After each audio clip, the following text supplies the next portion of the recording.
मैं अपनी कुश्ती को त्यागती हूँ और मैं आज के बाद कभी भी आपको मानूंगी। बस सभी देशवासियों को धन्यवाद जिन्होंने आज तक इतना मेरा सपोर्ट किया और मुझे इस मौके पर पहुंचाया। अब एक बार साइलेंट हो जाओ, फिर उसके बाद कर लेंगे। सबसे पहले तो आप सभी को नमस्ते, राम राम। धन्यवाद आप लोग यहाँ पे आए हैं। पूरा देश जानना चाहता है कि भाई खिलाड़ी इतने दिन चुप क्यों थे। आज चुनाव था, आप सबको पता है। आप जब हम जनवरी में आए थे तो पूरा प्रकरण आप लोगों ने देखा था। उसके बाद ओवरसाइट कमेटी बनाई गई। उसमें जो ओवरसाइट कमेटी में 18-20 लड़कियों ने बयान दिए थे अपने। उसके बाद खेल मंत्री जी ने ऑन कैमरा बोला था, मीडिया के सामने बोला था कि ब्रजभूषण और उससे जुड़ा हुआ कोई भी इंसान WFI में नहीं आएगा। लेकिन आज दुर्भाग्य है, हमने दोबारा उसमें कमेटी 21 दिन वेट किया, 2 महीने वेट किया, 3 महीने वेट किया, कुछ नहीं हुआ। हमने दोबारा प्रोटेस्ट चालू किया, वो भी आप लोगों ने खूब देखा, पूरे देश ने देखा। हम सिर्फ सच्चाई की लड़ाई लड़ रहे थे, हम बहन बेटियों की लड़ाई लड़ रहे थे। जो उनके साथ शोषण हो रहा था उसकी लड़ाई लड़ रहे थे। नहीं तो हम भी एक्टिव खिलाड़ी थे, हम भी देश के लिए मेडल जीत रहे थे। बहुत सारे लोग बोल रहे कि ये तो खत्म हो चुके थे। करंट में 2022 में जब कॉमनवेल्थ गेम्स में गोल्ड आया था तीनों का, उसके बाद वर्ल्ड चैंपियनशिप में कितने मेडल एक बार देश में देख लीजिए। उसके बाद दोनों का, मेरा रूविनेस का वर्ल्ड चैंपियनशिप में मेडल आया था। तो मुझे नहीं लगता कि भाई बेटियों को न्याय मिलेगा, क्योंकि जिस हिसाब से पूरे तंत्र ने काम किया है, बेटियों को तोड़ने का काम अभी भी चल रहा है। आज WFI के चुनाव देख लिया आपने, उसी का आदमी बना है। उसके बावजूद जब खेल मंत्री जी के सामने 15-20 लड़कियों ने अपनी आप बीती बताई थी, आज 6 लड़कियां में भी तोड़ने पे पूरा जोर लगाया जा रहा है। आज तो WFI के चुनाव में किया है, धीरे धीरे उसको कोर्ट से भी बरी करवा देंगे, मुझे लग रहा है जो। लेकिन फिर भी हमें भरोसा है न्यायपालिका पर, क्योंकि मुझे लगता है कि जो हमारे देश में न्याय बचा है वो सिर्फ न्यायपालिका में ही बचा है। तो हमें अब भी उससे उम्मीद है, माननीय सुप्रीम कोर्ट से, माननीय दिल्ली हाई कोर्ट से। तो हमें लगता है कि हमें जो बहन बेटियों को जो न्याय की लड़ाई है, जो आने वाली जो हमारी पीढ़ी है ना, हमने जो लड़ाई लड़ी, मुझे लगता है कि आने वाली 1-2 पीढ़ियों को और लड़नी पड़ेगी। जितने हमने अपने दम में, जितना हमारे में दम था, हमने वो लड़ाई लड़ी है। लेकिन जो सरकार ने हमारे से वादा किया था ना, उस पर सरकार खड़ा नहीं हो पाई। बड़े दुख के साथ कहना पड़ रहा है ये आज कि हमारी बेटियों को न्याय, मुझे नहीं लगता कि 1-2 पीढ़ी के जो आप आने वाली पीढ़ी है उनको भी लड़ाई लड़नी पड़ेगी, जब भी न्याय हो सकता है। सभी को नमस्कार। बहुत साल लगे ये हिम्मत बनाने के लिए, इस फेडरेशन के जो प्रेसिडेंट है उनके खिलाफ लड़ाई लड़ने के लिए हमें बहुत साल लगे कि हिम्मत बनाई और हमने ये प्रोटेस्ट किया। लेकिन आज सब आपको नतीजा पता ही है कि प्रेसिडेंट जो है उसी का, उसके बेटे से भी प्रिय है, उसका राइट हैंड यूं मान लो प्रेसिडेंट बना है आज रेसलिंग फेडरेशन का। तो जो सरकार ने कमिटमेंट की थी वो पूरी नहीं हुई।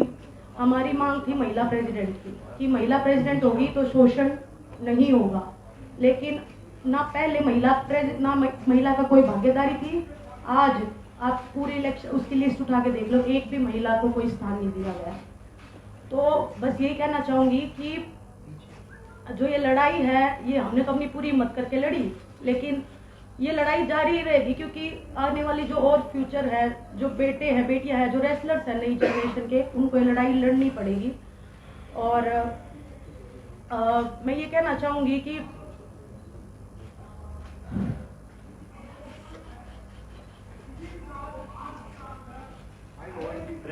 आप सबको पता है कि हम जैन में आए थे, लेकिन मैं एक बात आपको बताना चाहती हूँ कि हमने जब हर तरीके से कोशिश कर ली थी, उसके बाद हम दिल्ली की सड़कों पे आके बैठे थे।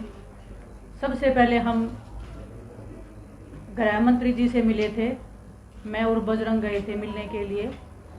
हमने उनको इस बारे में बिल्कुल अवगत कराया था, क्लियरली हमने नाम लेके लड़कियों का बताया था कि किसके साथ में क्या क्या हुआ है। प्लीज़ आप इसको देखिए और प्लीज़ हमारी रेसलिंग को आप बचा लीजिए, क्योंकि अभी अंत हो रहा है। उन्होंने हमें बोला था कि 30-40 दिन का टाइम मुझे दीजिए, उसके बाद में मैं करता हूँ और आप निश्चिंत रहिए, हम ज़रूर इसमें कुछ करेंगे। 3-4 महीने वेट करने के बाद में हम जंतर मंतर पे आए थे, हमने लड़ाई लड़ी थी, जो आप सब देख रहे हो, पूरे देश को पता है। आज जो फेडरेशन का जो अध्यक्ष बना है संजय सिंह, स्टार्टिंग से वो लोग बोल रहे थे कि हम बनेंगे, हमें पता थी, उसकी पावर पता है, उसका पोजीशन पता है। लेकिन दुख होता है कि देश में ऐसे लोगों को स्थान मिल रहा है, पद मिल रहा है। ब्रजभूषण का राइट हैंड है, उसके बेटे से भी ज़्यादा खास है, उसको प्रेसिडेंट में आना मतलब आने वाली लड़कियों का जो भविष्य है उनको फिर से शोषण का शिकार होना पड़ेगा, और जो चीज़ें पर्दे के पीछे होती आई हैं वो अब खुले में होगा। और दुख होता है हमें इस बात का कि हम इतनी लड़ाई लड़के भी हम कोई सुधार नहीं कर पाए हमारी रेसलिंग में। आने वाले बच्चों के भविष्य के लिए जो हम लड़ाई लड़ रहे थे उसमें हम कामयाब नहीं हो पाए। हमें नहीं पता हमारे देश में न्याय कैसे मिलता है। सड़क से लेके रेसलिंग मैट से लेके बंद कमरों से लेके हमने हर किसी को अपनी बात बताई है। ऐसा नहीं है कि हम सीधा सड़क के ऊपर आ गए, हमने हर तरीके से कोशिश की है। जो स्पोर्ट्स मिनिस्ट्री है हमने उनको क्लियरली बताया है कि ऐसे ऐसे हो रहा है, प्लीज आप कुछ करिए। पूरे देश को पता होते हुए भी ऐसे लोग जो शोषण कर रहे हैं, महिलाओं का करते आए हैं, उनको फिर से संवैधानिक पदों पे बिठाया जा रहा है, उनको स्पोर्ट्स में जगह दी जा रही है। जो एक महिला थी, हमें उम्मीद थी कि कोई महिला आएगी, आने वाली जो बच्चियां हैं वो एक संतुष्टि फील करेंगी कि एक महिला है, और उनको भी एक हौसला मिलेगा कि हाँ कि हम अभी सेफ हैं। ना तो पहले रेसलिंग फेडरेशन में कोई भी एक लड़की थी, ना कोई भी आगे लड़की है। मैं हमारे आने वाले रेसलर से कहना चाहती हूँ कि आने वाली 2 या 4 पीढ़ियां तैयार रहिए शोषण के लिए। शायद आपको भी ये लड़ाई लड़नी पड़ेगी, हम जो ये लड़ाई लड़ रहे हैं। भगत सिंह जी ने जब देश के लिए फांसी लगाई थी, देश तभी आजाद नहीं हुआ था। काफी साल लग गए थे उनको अपने देश को आजाद होने में भी। हम उम्मीद बहुत कम है, फिर भी हम उम्मीद कर रहे हैं कि हमें न्याय मिलेगा।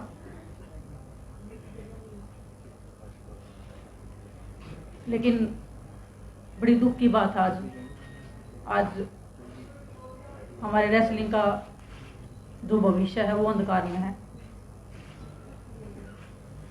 हमें नहीं पता कहाँ पे अरदास लगती है, किसके सामने जाके हम अपना दुख बताएं।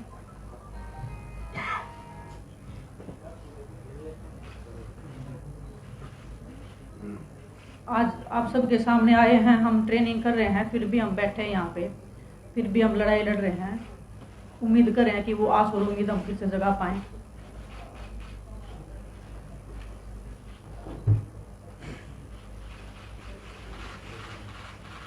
मैं आपको बताऊं, सरकार से ना तो हमारी पहले लड़ाई थी, ना हमारी आज लड़ाई।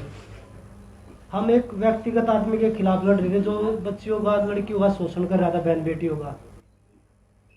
उसने अपनी पावर से हर तरीके से, कभी उसको राजनीति मोड़ दिया, कभी जातिवाद का मोड़ दिया, कभी उसने हरियाणा यूपी का मोड़ दिया, क्योंकि उसके पास पावर है। और वो आप सबने देख ली, हमने भी देख ली। जो हमारे से जितने भी लोग जुड़ रहे हैं प्रोटेस्ट से, चाहे वो हमारे कोचेज हैं, चाहे वो हमारे खिलाड़ी हैं, चाहे उसमें हम हैं, किसी का भी अब आगे भविष्य सेफ नहीं है। किसी के साथ भी कोई भी घटना, चाहे वो कार एक्सीडेंट लगा लीजिए, चाहे वो कोई भी A to Z कैसे भी आरोप लगा लीजिए, वो लगने शुरू हो जाएंगे आगे, क्योंकि हम सब ने, पूरे देश ने उसकी पावर का, उसका जो तंत्र है, जो काम कर रहा है उसके पीछे, वो सब ने देख लिया है। जिस तरीके से वो लोगों में अपना भ्रम फैला रहे हैं, लोगों को तोड़ने की। जब 20 लड़कियां स्टार्टिंग में आई थी, उनमें उन्होंने 6 छोड़ी, उनके भी पीछे एक एक करके सबको तोड़ने लग रहे हैं। तो इससे बुरा दौर क्या होगा देश के लिए। और मुझे नहीं पता, वो न्याय की विनेश भी बोल रही थी, साक्षी बोल रही थी, कब मिलेगा ये लड़ाई। चलो हम लड़े, हम नहीं जीत पाए, लेकिन ये लड़ाई किसी न किसी को, जो आने वाली पीढ़ी उनमें, उनको भी किसी न किसी को लड़नी पड़ेगी। विनेश ने बताया, भगत सिंह को जब फांसी हुई थी तो उसके 20-25 साल बाद हमें आज़ादी मिली थी, लेकिन पता नहीं कुश्ती से आज़ादी हमें कब मिलेगी। अब हमारी रेसलिंग का कैरियर, हमें नहीं लगता कि आगे हम रेसलिंग कर पाएंगे या नहीं कर पाएंगे, क्योंकि जब उसी के लोग आ रहे हैं, वो जो बच्चे हैं जो उनके खिलाफ लड़ाई लड़ रहे थे, इतनी हिम्मत जुटा के वो आगे आए थे, इतने साल लगे उनको ये हिम्मत जुटाने में। जो हमारे देश की, जो गांव में, जो देहात में महिलाएं हैं, वो इस शोषण से गुजरती होंगी, तो वो भी तो देखती होंगी कि हम किसके सामने आवाज रखें। जब हमने पूरे देश के सामने, पूरी सरकार के सामने सारी चीजें खोल के रख दी, उसके बाद भी न्याय नहीं मिला, तो वो बहन बेटियां किसके सामने रखेंगी अपनी बातें। हमारे देश में मुझे नहीं पता कि राजनीति कैसे होती है, पर आज देख रहे हैं ना, सिर्फ जातिवाद, धर्म हो रहा है, धर्म यही होती है। मैं अपनी खुद की बताता हूँ, खिलाड़ी की क्या जाति होती है। हम अखाड़े में बैठ के एक थाली में रोटी खाते हैं, हमें जाति किसी की नहीं पूछते कि आपकी क्या जाति है, आपका क्या धर्म है। अगर मैं देखने लग जाऊं, जो मेरा पर्सनल ट्रेनर है वो मुस्लिम है, जो मेरा फिजियो है वो बनिया है, तो मैं तो ये ऐसे सोचूं कि भाई नहीं, हम तो किसी और को लेके आएंगे, उनके साथ हम एक ही थाली में रोटी खाते हैं। तो वो खिलाड़ियों को बता रहे हैं कि भाई जातिवाद है, ये पॉलिटिक्स कर रहे हैं। मैं आज पूरी मीडिया बैठी है देश की, अगर हम तीनों में से कोई भी किसी पार्टी के टच में हो या किसी पार्टी को ज्वाइन करना चाहता हो, कभी नहीं मिलेंगे हम आपको, किसी भी पार्टी के साथ नहीं मिलेंगे। हम राजनीति करने नहीं आए, हम अपनी बहन बेटियों की न्याय की लड़ाई लड़ने के लिए आए हैं यहाँ पे। तो वही बताया, जो आगे जो हमारे साथ जुड़े हैं, जितने भी लोग हैं, बहन बेटियां हैं, उनके साथ किसी के साथ कुछ भी हो सकता है आगे भी। अंत में हम तो 40 दिन सोए रोड पे, लेकिन मैं सभी तमाम देशवासी जो भी हमारे प्रोटेस्ट में आए, दूर दूर से आए, बूढ़ी महिलाएं आई, बहुत सारे लोग ऐसे आए जिनके पास खाने कमाने के लिए नहीं है, फिर भी हमें सपोर्ट करने आए। हम नहीं जीत पाए, पर आप लोगों का बहुत बहुत धन्यवाद। और एक बात और कहना चाहूंगी कि लड़ाई लड़ी, पूरे दिल से लड़ी, लेकिन अगर प्रेसिडेंट ब्रिजभूषण जैसे आदमी जैसा ही रहता है, उसका बिल्कुल सहयोगी है, उसका बिजनेस पार्टनर है, वो अगर इस फेडरेशन में रहेगा, तो मैं अपनी कुश्ती को त्यागती हूँ और मैं आज के बाद कभी भी आपको बस सभी देशवासियों को धन्यवाद जिन्होंने आज तक इतना मेरा सपोर्ट किया और मुझे इस मौके पर